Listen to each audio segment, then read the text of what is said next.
पूर्वी आपल्या घरातील आजी किंवा आई पण अशाच पद्धतीने चिंच साठवून ठेवायच्या। तेव्हा फ्रीज नव्हते पण तरीही चिंच वर्षभर टिकायची, कारण त्या प्रत्येक गोष्ट नीट आणि संयमाने करायच्या।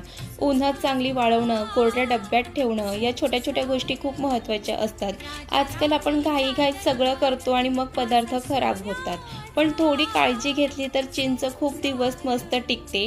आणि प्रत्येकाने लहानपणी आपल्या आजीला किंवा आईला चिंचेमध्ये असं मीठ टाकून चिंचेचा गोळा करताना हे सगळं नक्कीच पाहिलं असेल।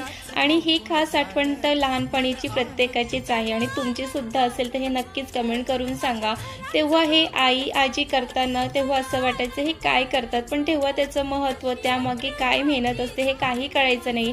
आणि जेव्हा आज हे स्वतः सगळं करते तर आज छोट्या छोट्या गोष्टींची ही किंमत, त्यांचं मागचं काही महत्त्व हे सगळं आज समजते। आणि ते तुम्ही पाहू शकतात की जी काही चिंच होती सगळ्या चिंचेचं छान असं गोळा करून घेतलेला आहे।